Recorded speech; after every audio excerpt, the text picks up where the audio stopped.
Merry Christmas and Happy New Year from the Chennai Silks. Let the celebrations begin. Sri Kandavilas விபூதி குங்குமம் மற்றும் special பஞ்சாமிர்தம் சிவப்பு சிறப்பு. No compromise. உங்க சைடுலயும் எங்க சைடுலயும். GT Holidays, South India's #1 travel brand. 2026 ஆண்டு துலாம் ராசிக்காரங்களுக்கு எப்படி இருக்க போகுது? 2025 நல்ல விஷயங்கள் எல்லாம் ஆரம்பித்தோம். ஆனால் அதுக்கான எசன்ஸுங்கிறது கிடைக்கலையே. கை கெட்டினது வாய் கெட்டலையே. பண்ணோம், கிட்ட போனோம், நெருங்கினோம், ஆனால் நம்ம கைக்கு வரல. நம்ம நினைக்கிறத கடன் வாங்கியாவது முடிச்சிடலாம் அப்படிங்கிற ஒரு எண்ணம் அதிகமாக இவங்களுக்கு வந்துடும். ப்ரெஷர்னாலே படிச்சுட்டு இருக்கிற மாதிரியான ஒரு ஃபீலிங் அப்படிங்கிறது துலாம் ராசி மாணவர்களுக்கு அதிகமாக இருக்கும். அந்த ஆட்டிடியூடை கொஞ்சம் மாற்றிக்கணும். ஏன்னா மார்க்ஸுங்கிறது நமக்கு தான் வரப்போகுது.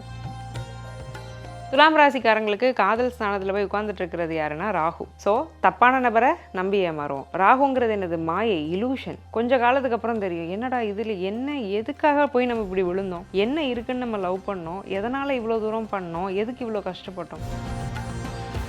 துலாம் ராசி நேயர்களுக்கு 7ஆம் அதிபதி உச்சமாக இருக்கிறாரு. கணவன் மனைவி கை ஓங்கக்கூடிய ஒரு வருடம். அவங்க நல்லா இருப்பாங்க, அவங்களோட கரியர் அப்லிஃப்ட் ஆகும், அவங்களால நமக்கு ஒரு நன்மை இன்டைரக்டாக. வேலை செய்கிற இடத்துலையும் ஒரு சோர்வு, என்னடா இது ஒரே வேலையை ரிப்பீட்டடாக செஞ்சுட்ருக்கோமே, இந்த மாதிரியான ஒரு சோர்வுகள் தட்டுப்படும். மனசில் கொஞ்சம் தெம்பு குறையும். பட் ஆனால் வேலை செய்கிறதுக்கான ஊதியம் கிடச்சிக்கிட்டே இருக்கும். பொருளாதாரங்கிறது கிராஜுவலாக இம்ப்ரூவ் ஆகும். அதிகமான உளவியல் பிரச்சனைகளில் போய் சிக்கிறது யாருன்னா துலாம் ராசிக்காரங்க. ஏன்னா 4ஆம் அதிபதியே சனி. அப்போது ஐபிசி பக்தி நேயர்கள் அனைவருக்கும் அன்பு வணக்கம். பிறக்க போகிற இந்த 2026 ஆண்டு துலாம் ராசிக்காரங்களுக்கு எப்படி இருக்க போகுது அப்படிங்கிற மாதிரியான பல தகவல்களை நம்மோடு பகிர்ந்து கொள்வதற்காக ஜோதிடர் முத்துக்குமாரி மேம் நம்ம கூட இணைந்திருக்கிறார்கள். மேம் வணக்கம். வணக்கம் காவ்யா. மேம் 2026 ஆண்டு துலாம் ராசிக்காரங்களுக்கு எப்படி இருக்க போகுது? 2026 ஆண்டு துலாம் ராசிக்காரங்களுக்கு ரொம்பவே நல்லா இருக்க போகுது. ஏன்னா கம்பேரிட்டிவ்லி வெரி குட். 2025 நல்ல விஷயங்கள் எல்லாம் ஆரம்பித்தோம். ஆனால் அதுக்கான எசன்ஸுங்கிறது கிடைக்கலையே. கை கெட்டினது வாய் கெட்டலையே. பண்ணோம், கிட்ட போனோம், நெருங்கினோம், ஆனால் நம்ம கைக்கு வரல. ஸோ இந்த மாதிரியான நிலைமைகள் துலாமுக்கு ரொம்ப அதிகமாக இருக்கும். ஒரு கிளாரிட்டி இல்லாமல் இருந்தது, நிறைய குழப்பங்கள், இதை செய்யலாமா அதை செய்யலாமாங்கிற குழப்பம், 4 பேரோட அட்வைஸ் வேறு வெளியில் இருந்து. ஸோ இப்படியே இருந்த நம்ம 2026 கரெக்டாக பிளான் பண்ணி எக்ஸிக்யூட் பண்ணி அதுக்கான பலனையும் அனுபவிக்கக்கூடிய ஒரு வருடமாக 2026ங்கிறது துலாமுக்கு இருக்குது.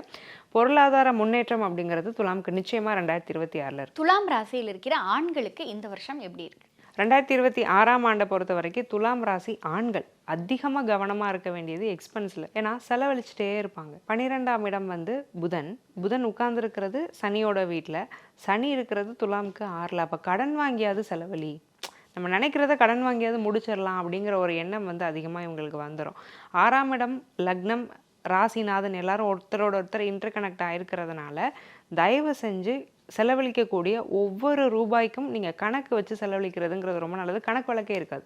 எதுலேயுமே உங்கள் அக்கௌண்ட்ஸ்லாம் மெயின்டைன் பண்ண மாட்டாங்க பொதுவாக. பட் அந்த பழக்கம்ங்கிறது இந்த வருஷம் அதிக பாதிப்பை கொடுத்துரும். அன்லஸ் அன்டில் நம்ம ப்ராப்பராக ஒரு அக்கௌண்ட்ஸ் அப்படிங்கிறத மெயின்டைன் பண்ணலைன்னா. ரெண்டாவது ஒரு முக்கியமான விஷயம், ஹெல்த்தில் ரொம்ப கவனமாக இருந்துக்கணும்.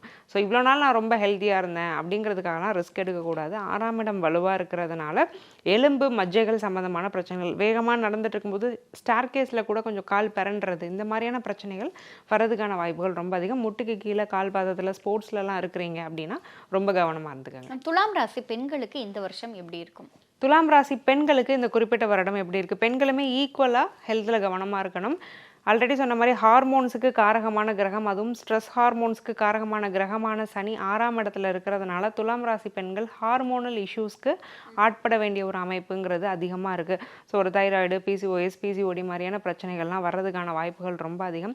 ஸோ முடிஞ்ச அளவுக்கு ஸ்ட்ரெஸ் மேனேஜ்மெண்ட் பண்ணிக்கணும். அதையும் மீறி இந்த பிரச்சனைகள் வந்துருச்சு அதிகப்படுதுங்கிற பட்சத்தில் ஆயுர்வேதிக் ட்ரீட்மெண்ட் இவங்க போய்கிட்டாங்க அப்படின்னா அதற்கான ரிலீஃப் அப்படிங்கிறது ரொம்பவே அதிகமாக இருக்கும். இந்த 2026 துலாம் ராசியில் இருக்கிற மாணவர்களுக்கு, இளைஞர்களுக்கு, போட்டித் தேர்வுகளுக்கு தயாரிக்கிறவங்களுக்கு, வெளிநாடு போய் வேலை செய்யலாமா படிக்கலாமான்னு பார்த்துட்டு இருக்கவங்களுக்கு எப்படி இருக்கும் மேம்? துலாம் ராசிக்காரங்களுக்கு 4ஆம் இடத்துல தான் அதிகமான கிரகங்கள் இருக்குது. அப்போ என்ன ஆகும்னா இவங்களுக்கு அந்த கான்சன்ட்ரேஷன் ஃபுல்லுமே சுற்றி படிப்பில் தான் வரும். ஸோ படிக்கணும்னு நினச்சா யாராவது ஒரு அப்பாவோ அம்மாவோ என்னப்பா படிக்கலையான்னு கேட்பாங்க. உடனே இவங்க டென்ஷன் ஆயிடுவாங்க. எனக்கு நீங்கள் சும்மா இருக்கேன்ட்டு நீங்கள் கேட்காதீங்க, கேட்கலைன்னா கூட நான் படிப்பேன். ஏன்னா அடுத்தவங்களோட அழுத்தத்திலே படிப்பு பின்னாடி ஓடுற மாதிரி ஒரு லைட் இன்ட்ரெஸ்டடாக படிக்காமல் ஒரு ப்ரெஷர்னாலே படிச்சுட்டு இருக்கிற மாதிரியான ஒரு ஃபீலிங் அப்படிங்கிறது துலாம் ராசி மாணவர்களுக்கு அதிகமாக இருக்கும். அந்த ஆட்டிடியூடை கொஞ்சம் மாற்றிக்கணும். ஏன்னா மார்க்ஸுங்கிறது நமக்கு தான் வரப்போகுது. வெளிநாட்டு யோகம் அப்படிங்கிறது வலுவாகவே இருக்குது. 12ஆம் இடம் வலுத்து தான் தான் இருக்குது. முயற்சி செய்யும்போது வெளிநாட்டுக்கான யோகம் கிடைக்கும். நிறைய பேர் பிஜி அப்ராடில் போய் படிக்கணும்னு ஆசைப்பட்டீங்கன்னா அதுக்கான காலேஜில் நீங்கள் எக்ஸ்பெக்ட் பண்ணுற காலேஜில் இடம் கிடைக்கிறதுக்கான வாய்ப்பு எல்லாமே ரொம்ப அதிகமாக இருக்குது. வெளிநாட்டு யோகம் ரொம்ப ஸ்ட்ராங்காக இருக்குது. மேம், இப்போ இந்த துலாம் ராசிக்காரங்களுடைய காதல் சார்ந்த விஷயங்கள் இந்த வருஷம் எப்படி இருக்கும்? துலாம் ராசிக்காரங்களுக்கு காதல் ஸ்தானத்தில் போய் உட்கார்ந்துட்டு இருக்கிறது யாருன்னா ராகு. ஸோ தப்பான நபரை நம்பி ஏமாறுவோம். ராகுங்கிறது என்னது? மாயை, இலூஷன். கொஞ்ச காலத்துக்கு அப்புறம் தெரியும், என்னடா இதில் என்ன, எதுக்காக போய் நம்ம இப்படி விழுந்தோம், என்ன இருக்குன்னு நம்ம லவ் பண்ணோம், எதனால் இவ்வளோ தூரம் பண்ணோம், எதுக்கு இவ்வளோ கஷ்டப்பட்டோம். ஏன்னா ஒரு நம்ம அப்பீரன்ஸுங்கிறது ரெண்டாவது, ஃபினான்ஸுங்கிறது ரெண்டாவது, ஒருத்தரோட கேரக்டருங்கிறது ரொம்ப முக்கியம். ஒரு மனிதத்தன்மையே இல்லாத நபர் அவங்கள கூட நம்மளை ரொம்ப காதலிக்க வைப்பார் 5ல் இருக்கிற ராகு. ஸோ அந்த மாதிரி நம்பி ஏமாறுறதுக்கான வாய்ப்பு துலாம்க்கு அதிகமாக இருக்கிறதுனால கொஞ்சம் கவனமாக இருந்திருக்கணும். காதலை புதுசாக போய் காதலிக்கிறது, தெரியாதவங்கள நம்புறது. காதல்ங்கிறது நாட் ஜஸ்ட் திஸ், யார் மேலே வைக்கிற அன்புனாலுமே காதல் தான். அப்போ தப்பாக நம்மளை கைட் பண்ணுறவங்கள அதிகமாக நம்பி அவங்களோடே போய் ஒட்டிகிட்டு இருக்க ஒரு அமைப்பை 2026 கொடுக்கும். கவனமாக இருந்துக்கணும். நம் திருமணமானவர்களினுடைய இல்லற வாழ்க்கை, குடும்பம் சார்ந்த அமைப்புகள்லாம் இந்த வருஷம் எப்படி இருக்கும்? துலாம் ராசி நேயர்களுக்கு 7ஆம் அதிபதி உச்சமாக இருக்கிறாரு. கணவன் மனைவி கை ஓங்கக்கூடிய ஒரு வருடம். அவங்க நல்லா இருப்பாங்க, அவங்களோட கரியர் அப்லிஃப்ட் ஆகும், அவங்களால நமக்கு ஒரு நன்மை இன்டைரக்டாக. ஸோ இந்த மாதிரியான விஷயங்கள். 7ஆம் அதிபதி செவ்வாய் மகரத்தில் உச்சமாகிறாரு, சம உச்ச வீட்டுக்கு போகிறாரு. அதுக்கப்புறம் சனியோட போவார் ஒரு மாதம். ஸோ ஜூன் 2026 கொஞ்சம் கருத்து வேற்றுமைகள்லாம் வர்றதுக்கு வாய்ப்பு இருக்கிறதுனால அதில் மட்டும் கொஞ்சம் கவனமாக இருந்துக்கணுமே தவிர மித்தபடி பெரிய ப்ராப்ளம்ஸ் எதுவுமே கிடையாது. திருமண வாழ்க்கை நல்லாவே போகும். மேம், இப்போ இந்த துலாம் ராசியில் இருக்கிறவர்களுடைய பொருளாதார சூழல், அது மட்டும் இல்லாமல் அவங்களுடைய கடன் சுமைகள் எல்லாம் 2026 குறையுமா? 2026ஆம் ஆண்டு துலாமுக்கு கண்டிப்பாக பொருளாதார ரீதியாக முன்னேற்றம் இருக்குது. உழைப்பாங்க, உழைப்புக்கேற்ற ஊதியம்ங்கிறது நிச்சயமாக கிடைக்கும். உழைப்பு வேஸ்ட் ஆகாது. அதை நம்ம ரெகுலராக பண்ணுறோமா, ரெகுலராக பணத்தை நம்ம சேவ் பண்ணுறோமா, ரெகுலராக மணியை மேனேஜ் பண்ணுறோமா, அந்த கன்சிஸ்டன்சியில் பிரச்சனை வரும். ஸோ 2 நாள் நல்லா வேலை செய்வோம், 3ஆவது நாள் கொஞ்சம் பார்த்துக்கலாம் அப்படிங்கிற மாதிரியான ஒரு சோம்பேறித்தனம் வரும். செல்ஃப் எம்ப்ளாய்டில் இருக்கிறவங்களுக்கு. வேலை செய்கிறவங்க பின் ஆட்டோமேட்டிக்காக டெய்லி செஞ்சு தான் ஆகணும். அப்போ வேலை செய்கிற இடத்துலையும் ஒரு சோர்வு, என்னடா இது ஒரே வேலையை ரிப்பீட்டடாக செஞ்சுட்ருக்கோமே, இந்த மாதிரியான ஒரு சோர்வுகள் தட்டுப்படும்.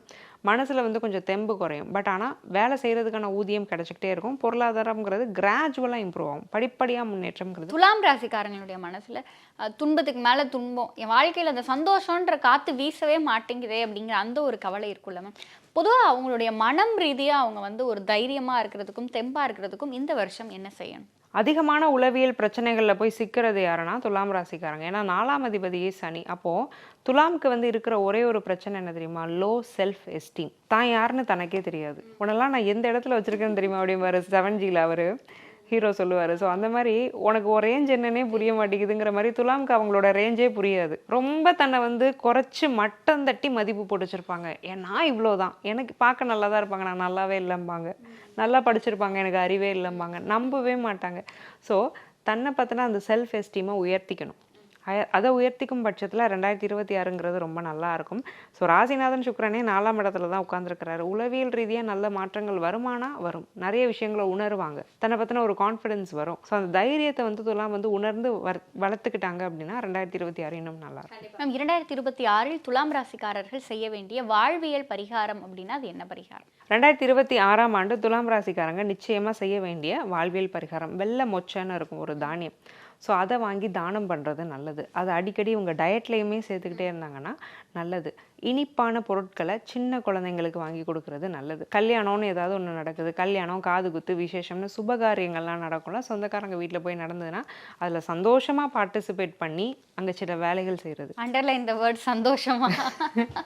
நிறைய பேர் கூப்பிட்டாங்களேன்னு போகிறது, போய் நின்றுட்டு பார்த்துட்டு நமக்கு கொஞ்சம் வயிறறியோ, நமக்கு இது நடக்கலையே, உனக்கு இது நடக்கலையா 4 பேர் கேட்பாங்க. ஸோ இதுக்கான இடம் இல்லை கல்யாணங்கிறது. எல்லாரும் சந்தோஷமாக நின்று செய்கிறது, சந்தோஷமாக பார்ட்டிசிபேட் பண்ணி தன்னால் முடிஞ்ச வேலைகள், சாப்பாடு பரிமாறுறது, இல்லை பொருட்களை எடுத்து கொடுக்கறது, இந்த மாதிரியான விஷயங்களை பண்ண ரொம்ப நல்லாயிருக்கும். ஏன்னா கல்யாணம் சம்மந்தப்பட்ட விஷயங்களில் நம்ம கொஞ்சம் நம்மளை இன்வால்வ் ஆக்கிக்கிட்டோம் அப்படின்னா சுக்கிரன் சந்தோஷப்படுவார். இந்த 2026 துலாம் ராசிக்காரர்கள் செய்ய வேண்டிய ஆன்மீக பரிகாரம்னா அது என்னது மேம்? 2026ஆம் ஆண்டு துலாம் ராசிக்காரங்க கண்டிப்பாக செய்ய வேண்டிய ஒரு ஆன்மீக பரிகாரம், பக்கத்தில் ஏதாவது ஒரு அம்பாள் கோவில் இருக்குதுன்னா வாரம் வெள்ளிக்கிழமை குங்கும அர்ச்சனை அப்படிங்கிறத உங்கள் பேரில் பண்ணிக்கிறது ரொம்ப நல்லது. குங்குமத்தை 2 புருவத்துக்கும் மத்தியில் இட்டுக்கிறதுங்கிறது துலாமுக்கு ரொம்பவே விசேஷமாக இருக்கும். அதே மாதிரி எந்த ஒரு காரியத்தை நீங்கள் தொடங்குறீங்க அப்படின்னாலும் இந்த 2026ல் அதை புதன்கிழமை நீங்கள் செய்கிறீங்க அப்படின்னா அதில் உங்களுக்கு நல்ல சக்ஸஸும் லாபமும் இருக்கும். அதே மாதிரி துலாம் ராசிக்காரங்க பிரதோஷம் தோறும் அந்த பிரதோஷத்துக்கு நந்திக்கு அபிஷேகத்துக்கு தயிர் வாங்கி கொடுக்கறது ரொம்ப நல்லது. 2026ல் துலாம் ராசிக்காரர்கள் இந்த ஒரு கோயிலுக்கு போயிட்டு வாங்க, உங்கள் வாழ்க்கையை மாறும்னா அது எந்த கோயில்?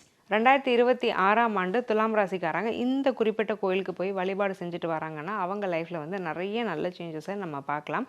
போரூரில் ராமநாதீஸ்வரர் கோவில்னு இருக்குது. ஸோ சென்னை போரூரில் இது வந்து ஒரு குருஸ்தலம். 6ஆம் அதிபதி குருவாக இருக்கிறதுனாலும் குரு உச்சமாக போகிறதுனாலும் கடன் அதிகமாகிறதும் தொழிலில் ஒரு சுமை ஏற்பட போகிறதுனாலையும் அந்த தொழில் சுமை குறையிறதுக்காக இந்த கோவிலுக்கு இவங்க கண்டிப்பாக போய் வழிபாடு செஞ்சுட்டு வந்தாங்க அப்படின்னா இந்த வருடம் முழுவதுமே துலாமுக்கு ரொம்ப நல்லா இருக்கும். 2026ஆம் ஆண்டு துலாம் ராசிக்காரங்களுக்கு எப்படி இருக்க போகுது அப்படிங்கிற மாதிரியான பல தகவல்களை எங்களோடும் எங்கள் நேயர்களோடும் பகிர்ந்து கொண்டதற்கு நன்றி மேம். நன்றி காவி. Merry Christmas and Happy New Year from the Chennai Silks. Let the celebrations begin. Sri Kandavilas விபூதி குங்குமம் மற்றும் ஸ்பெஷல் பஞ்சாமிர்தம் சிவப்பு சிறப்பு.